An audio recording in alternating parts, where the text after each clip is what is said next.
네, 여러분 반갑습니다. 주빌리 위클리로 다시 한번 이렇게 찾아뵙습니다. 지난주에는 박성일 목사님과 함께 인터뷰로 우리가 촬영을 했었었는데요. 오늘 다시 마중물 토크, 저희가 주일 본문 전에 마중물을 넣어서 뭔가를 끌어내는 네, 그런 작업을 또 해보겠습니다. 5월인데요. 5월은 가정의 달이죠. 여러분 다 아시다시피 가정의 달이고, 지난주에 우리가 어린이 주일, 아이스크림 그 행사가 너무 보기 좋더라고요. 네, 어떠셨어요?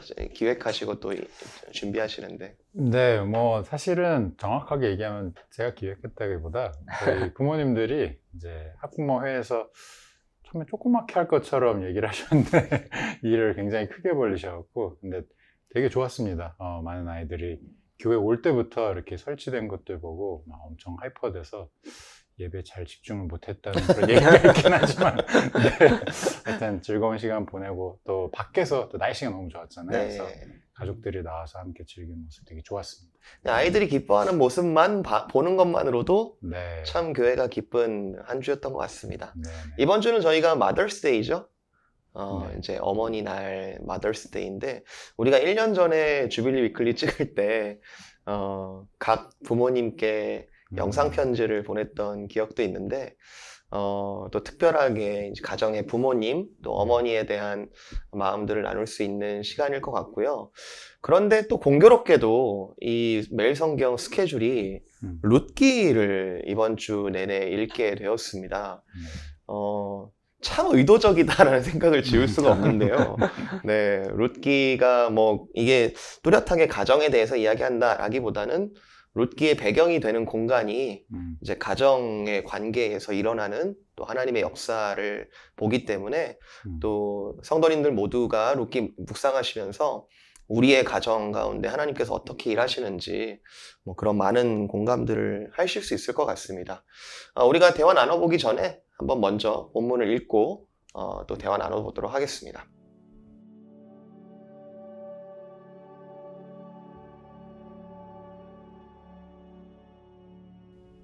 나오미가 또 이르되 보라 내 동서는 그의 백성과 그의 신들에게로 돌아가나니 너도 너의 동서를 따라 돌아가라 하니 룻이 이르되 내게 어머니를 떠나며 어머니를 따르지 말고 돌아가라 강권하지 마옵소서. 어머니께서 가시는 곳에 나도 가고 어머니께서 머무시는 곳에서 나도 머물겠나이다. 어머니의 백성이 나의 백성이 되고 어머니의 하나님이 나의 하나님이 되시리니 어머니께서 죽으시는 곳에서 나도 죽어 거기 묻힐 것이라. 만일 내가 죽는 일 외에 어머니를 떠나면 여호와께서 내게 벌을 내리시고 더 내리시기를 원하나이다 하는지라. 나오미가 룻이 자기와 함께 가기로 굳게 결심함을 보고 그에게 말하기를 그치니라. 이에 그 두 사람이 베들레헴까지 갔더라. 베들레헴에 이를 때에 온 성읍이 그들로 말미암아 떠들며 이르기를 이가 나오미냐 하는지라. 나오미가 그들에게 이르되 나를 나오미라 부르지 말고 나를 마라라 부르라. 이는 전능자가 나를 심히 괴롭게 하셨음이니라. 내가 풍족하게 나갔더니 여호와께서 내게 비어 돌아오게 하셨느니라. 여호와께서 나를 징벌하셨고 전능자가 나를 괴롭게 하셨거늘 너희가 어찌 나를 나오미라 부르느냐 하니라. 나오미가 모압 지방에서 그의 며느리 모압 여인 룻과 함께 돌아왔는데 그들이 보리 추수 시작할 때에 베들레헴에 이르렀더라. 나오미의 남편 엘리멜렉의 친족으로 유력한 자가 있으니 그의 이름은 보아스더라. 모압 여인 룻이 나오미에게 이르되 원하건대 내가 밭으로 가서 내가 누구에게 은혜를 입으면 그를 따라서 이삭을 줍겠나이다 하니 나오미가 그에게 이르되 내 따라 갈지어다 하네. 룻이 가서 베는 자를 따라 밭에서 이삭을 줍는데 우연히 엘리멜렉의 친족 보아스에게 속한 밭에 이르렀더라. 마침 보아스가 베들레헴에서부터 와서 베는 자들에게 이르되 여호와께서 너희와 함께 하시기를 원하노라 하니 그들이 대답하되 여호와께서 당신에게 복 주시기를 원하나이다 하니라. 보아스가 베는 자들을 거느린 사환에게 이르되 이는 누구의 소녀냐 하니 베는 자를 거느린 사환이 대답하여 이르되 이는 나오미와 함께 모압 지방에서 돌아온 모압 소녀인데 그의 말이 나로 베는 자를 따라 단 사이에서 이삭을 죽게 하소서 하였고 아침부터 와서는 잠시 집에서 쉰 외에 지금까지 계속하는 중이니이다. 보아스가 룻에게 이르되 내 딸아 들으라. 이삭을 주우러 다른 밭으로 가지 말며 여기서 떠나지 말고 나의 소녀들과 함께 있으라. 그들이 베는 밭을 보고 그들을 따르라. 내가 그 소년들에게 명령하여 너를 건드리지 말라 하였느니라. 목이 마르거든 그릇에 가서 소년들이 길어온 것을 마실지니라 하는지라. 룻이 엎드려 얼굴을 땅에 대고 절하며 그에게 이르되 나는 이방 여인이거늘 당신이 어찌하여 내게 은혜를 베푸시며 나를 돌보시나이까 하니 보아스가 그에게 대답하여 이르되 내 남편이 죽은 후로 내가 시어머니에게 행한 모든 것과 내 부모와 고국을 떠나 전에 알지 못하던 백성에게로 온 일이 내게 분명히 알려졌느니라.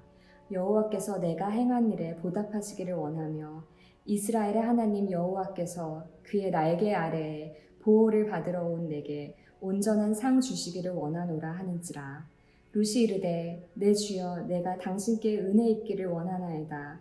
나는 당신의 하녀 중에 하나와도 같지 못하오나 당신이 이 하녀를 위로하시고 마음을 기쁘게 하시는 말씀을 하셨나이다 하니라. 네, 룻기가 사실 내러티브라서 처음부터 끝까지 쫙 읽어줘야 이게 전체적인 그런 내용들이 드러나는 것도 있지만 우리가 좀 일부분을 읽었는데요. 룻기 하시면 좀 어떤 느낌이 드시나요? 두 분께 한번 좀 여쭤보고 싶네요. 뭐 일단은 아까 이제 가정의 달을 맞이해서 이 책을 읽게 된 거에 대한 의미를 좀 얘기를 하셨는데 우리가 보통 역사 책을 읽을 때 보통 왕의 역사들을 이렇게 쭉 읽잖아요. 그쵸. 왕과 왕실들의. 조선 왕조실록. 네네네. 근데 룻기는 재밌는 게 이렇게 약간 더 이렇게 세부적으로 들어가서 평민들의 삶, 민중들의 삶을 이렇게 그려놓은 듯한 한 가정의 되게 세세한 얘기를 그리면서 또 맨 뒷부분에 가면 그게 실제로 이제 왕의 족보가 어떻게 연결이 되는지를 보여주잖아요. 그래서 느낌은 약간 그 구글 맵을 보시면 이렇게 내 지역을 딱 검색했다가 전체 이렇게 줌아웃 하면 이렇게 지구 전체를 딱 들여다보면 그런 뷰로 바뀌잖아요. 그러니까 그거 두 가지를 굉장히 적절하게 잘 하고 있는 그런 재밌는 이야기, 내러티브라는 그런 생각을 지울 수가 없네요. 네, 네. 좋습니다. 네. 저도 비슷한 생각을 사실 했었는데 주민해서 들어가서 그 배경이 되는 사사기 시대의 한 가정을 그냥 연극으로 저희 한 편의 짤막한 단편 소설이나 짧은 단막극 그런 걸 보는 것 같이 한 편의 연극을 보는 것 같은 인상이 네. 있습니다.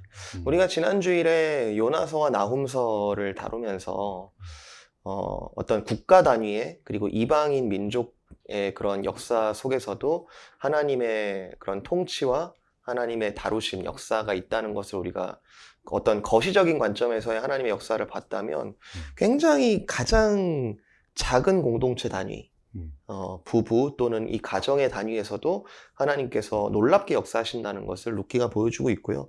말씀하신 것처럼 뒤에는 이제 우리가 잘 아시다시피 다윗 왕의 역사로 이어지고 또 처음에 시작은 사사들이 치리하던 때에 이렇게 시작을 하면서 앞뒤 맥락을 또 잘 연결해주는, 그래서 성경에서 갑자기 이런 이야기가 왜 나오나 하지만 사사기의 시대와 또 열왕기의 시대가 이렇게 연결되는 중요한 정경적인 위치를 또 가지고 있는 것 같습니다. 룻기 하면은 사실 저는 어떤 느낌이 드냐면 고전적인 플롯, 그러니까 가장 불쌍하게 주인공을 만들었다가 해피엔딩으로 끝나는 좀 신데렐라? 네, 신데렐라 이야기도 굉장히 불쌍했다가 나중에 잘 되는 그런 이야기를 가지고 있고, 뭐 콩쥐 팥쥐 여러 가지 우리가 이야기들을 뭐 이렇게 불쌍한 주인공이 나중에 정말 행복하게 되었다 이런 얘기들이 많이 있는데 룻기도 그런 플롯을 좀 가지고 있는 것 같습니다. 처음에 굉장히 담을 수 있는 모든 종류의 비극이 사실 담겨져 있는 것 같아요. 이방인, 룻 자체가 이방인이고요. 여성이다. 여성이 고대 사회에서 어떤 위치를 가졌는지 성경에서 여러 가지 이야기가 나오고, 또 과부였다. 남편을 잃었던 과부였다. 그리고 불임, 이제 아이를 갖지 못했다. 그리고 결국 파산해서 돌아오죠. 예, 결국 모압 땅에서 파산해서 고향으로 이렇게 불쌍하게 돌아오는 그런 모든 종류의 비극, 그것이 이제 나오미의 이름으로 이제 드러나죠. 나를 더 이상 나오미라 부르지 말고 마라, 괴로움이라 불러라. 이 모든 종류의 괴로움이 우리 가정들 가운데서도 있다는 것을 좀 부인할 수 없는 것 같습니다. 그 가운데 하나님께서 어떻게 역사하시는지, 혹시 그런 경험들이 있으신가요? 그 가정 가운데 비극적인 부분들, 좀 어려운 부분들, 그 가운데 하나님께서 어떻게 역사하셨는지 그런 좀 경험들이 있으신가요? 저는 뭐 제가 여러 이렇게 공동체에 뭐 얘기한 적이 있지만 저희 집안은 원래 이렇게 예수를 믿지 않는 가정이었는데 이제 첫 아들이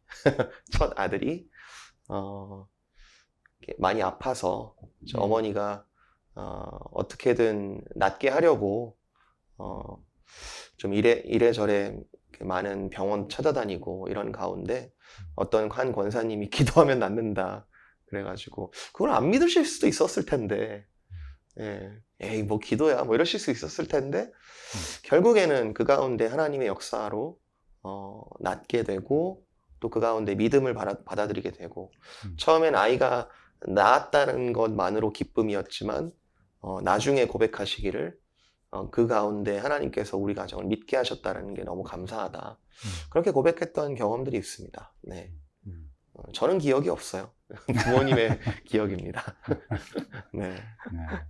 근데 이 룻기를 읽으면서 제가 되게 좀 공감을 많이 하는 부분 중에 하나는 사실 이 나오미의 지금 이제 저희가 1장을 읽어보면 나오미의 상황은 진짜 비극 중에 비극이잖아요. 뭐 아까 말씀하신 것처럼 이제 이렇게 이방 땅에 갔다가 뭐 나름 이제 뭐 살아남기 위해서 거길 간 건데 뭐 자녀들도 잃고 남편도 잃고, 그러니까 굉장히 비극적인 상황을 그려내고 있지만 그거를 그려내는 방법이 이제 되게 좀 살짝 거리를 두는 이런 느낌도 조금 있어요. 그러니까 완전히 나오미의 입장으로 들어가서 이걸 다 해석을 한다기보다 나오미와 이 룻의 대화 또 그러니까 그 대화가 되게 그냥 평범한 대화 같은데 거기에 조금씩 이렇게 배어 있는 그 되게 핵심적인 부분들이 있어서 그거를 이제 따라가다 보면 그치 이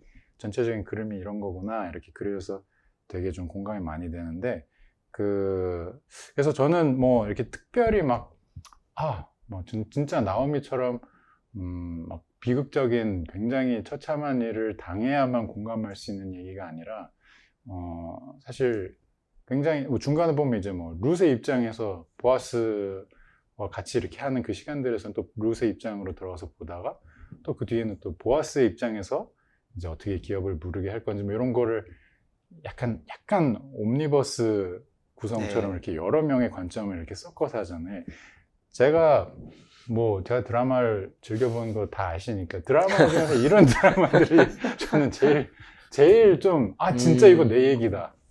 그냥 너무 일상적인 소소한 것들을 그대로 담기 때문에 그래서 그런 부분에서 좀 공감이 많이 된 것 같아요. 그냥 정확하게 나오미처럼 똑같은 그런 경험을 해서 그렇다기보다 이게 진짜 보통 사람들이 살아가는 삶이지, 진짜 그리스도인들이 실제 세상에서 살아가는 삶의 모습은 막 뭐 다윗이 뭐 골리앗을 만났을 때 막 이런 모두가 나를 주목한 막 이런 상황이라기보다 그냥 굉장히 그냥 평범한 나의 삶인데 거기 하나하나에 곰곰이 뜯어보면 거기 안에 하나님의 뜻이 담겨 있고 이런 부분들이 좀 공감을 많이 갖게 했던 것 같습니다. 네, 저도 동의가 되는데요. 이게 룻기라고 해서 룻이 주인공이라기보다는 각 캐릭터에 담겨 있는 그 스토리 속에 드러나는 하나님의 다양한 역사가 있죠.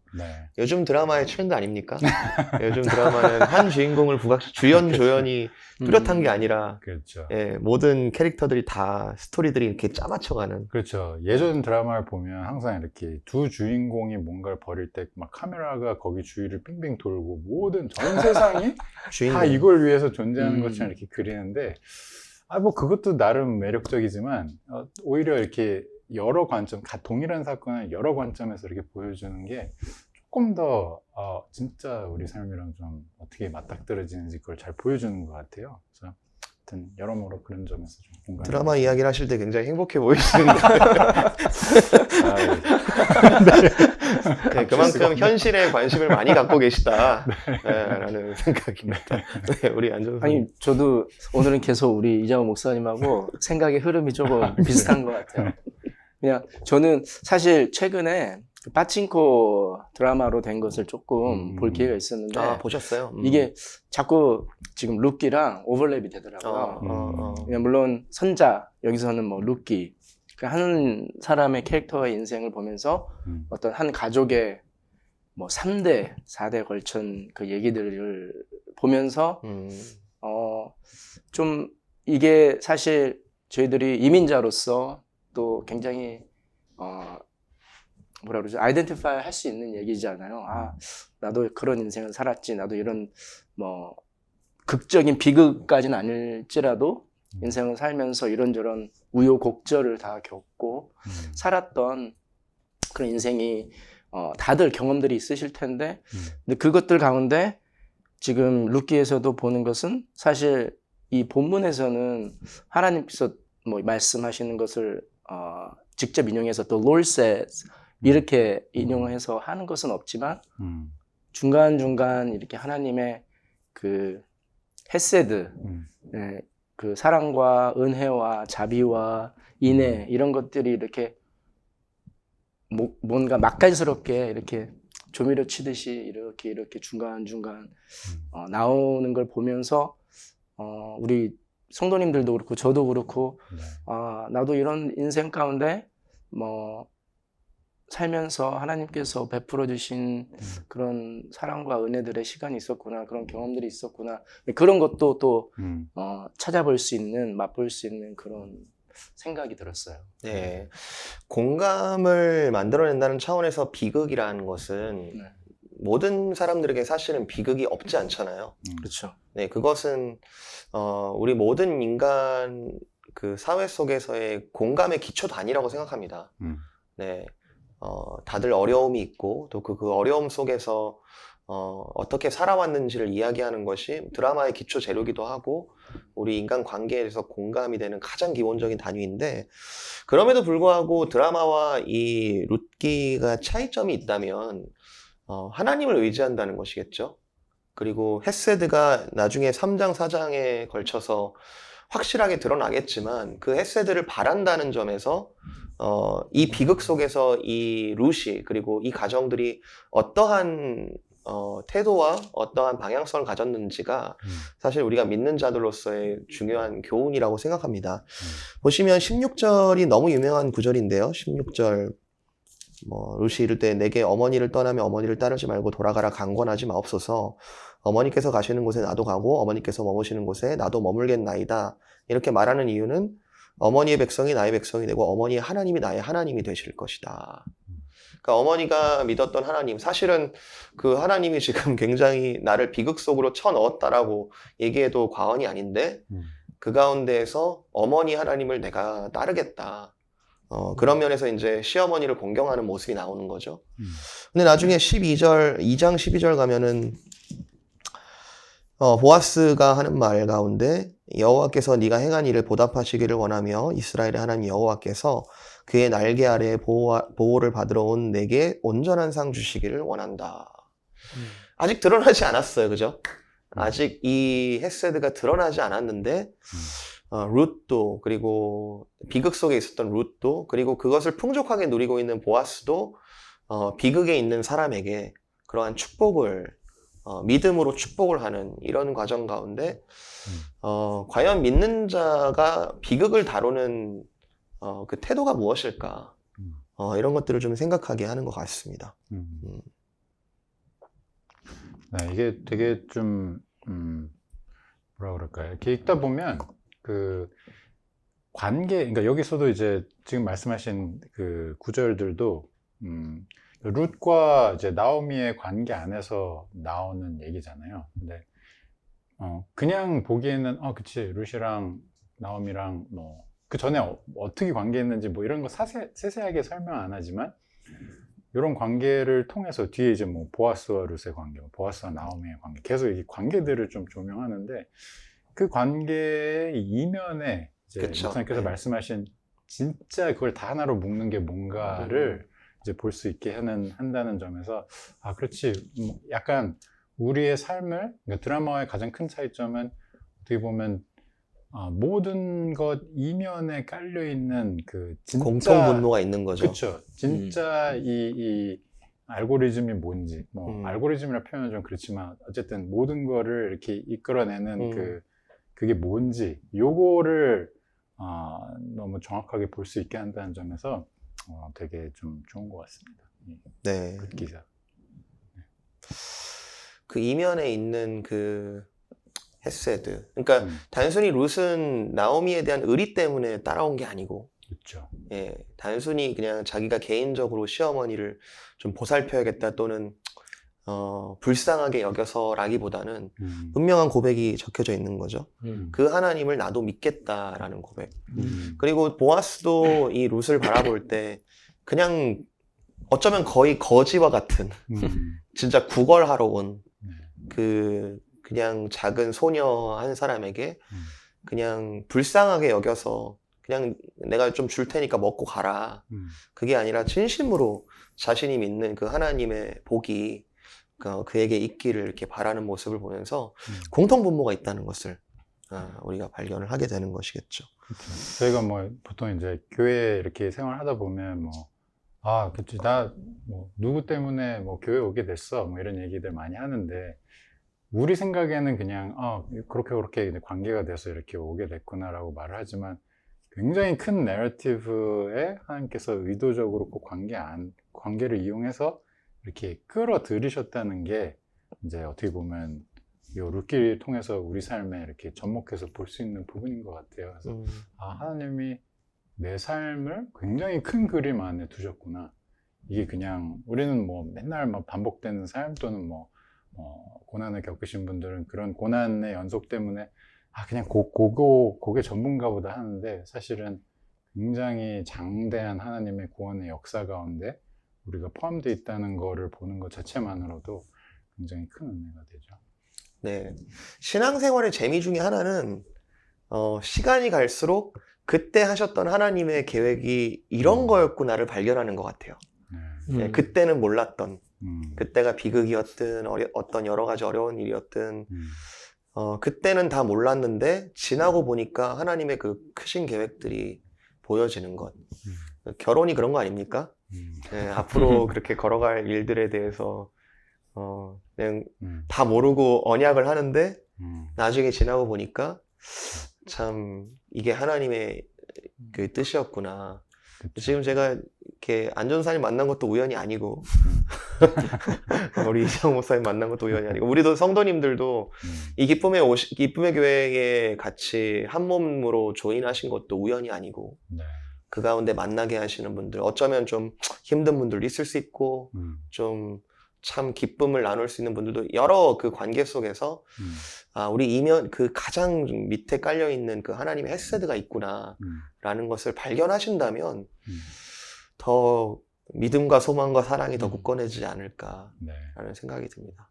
뭐 저도 하나 덧붙이자면 네. 이렇게 하나님께서 보여주신 그 헤세드 은혜를 저희도 나눌 수 있는 삶 속에서 그런 가정들 그런 성도들로서의 모습으로 좀 나아갔으면 좋겠다는 생각이 들었어요. 오늘 사실 룻기 4장에 이제 나오지만 룻기 4장 이제 10절 11절에 이제 보아스가 룻기의 모습을 보았습니다.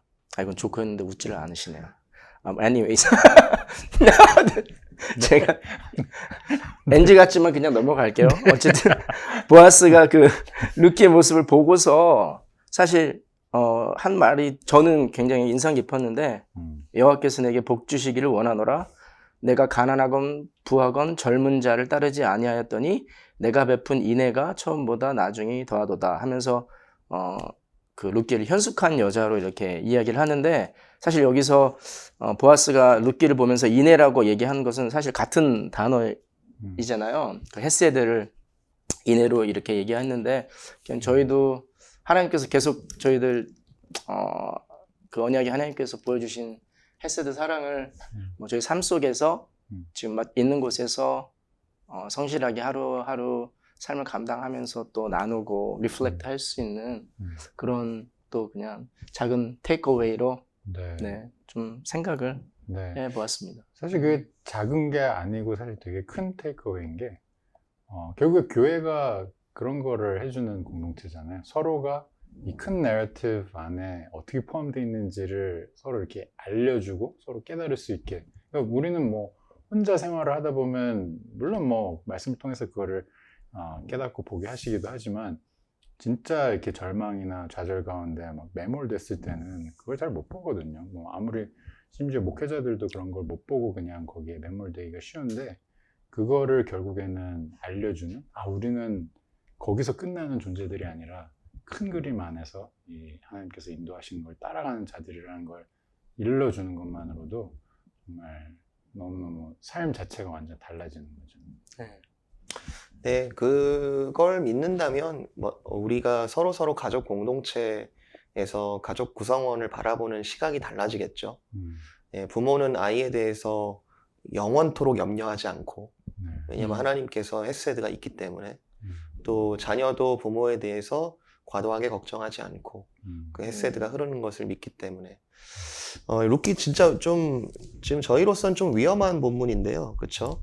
보아스처럼 이렇게 사랑해주지 않는다고 지금 욕먹을 수 있는 위험성이 있는 본문인데, 네, 하나님의 인애를 구하며 네, 가족에 대한 또 사랑을 또 구하는 모든 가정이 되었으면 좋겠습니다.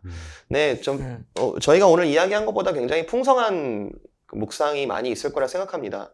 저희가 오늘 이면에 있는 헤세드의 또 관점에서 봤지만 또 룻의 관점, 나오미의 관점, 또 보아스의 관점, 여러 관점들이 있을 텐데 여러분 묵상하시면서 이번 한 주 동안 가정에 대한 하나님의 헤세드를 또 누려가셨으면 좋겠습니다. 또 그래서 마더스데이 때 그냥 어머니의 사랑 또는 부모님의 사랑이라기보다는 그 안에 있는 헤세드를 통한 하나님의 역사를 함께 또 찬양하고 감사하는 그런 시간이 되었으면 좋겠습니다. 네, 오늘은 여기까지 하고 또 다음 주를 기약할게요. 네, 네, 여러분 감사합니다. 감사합니다.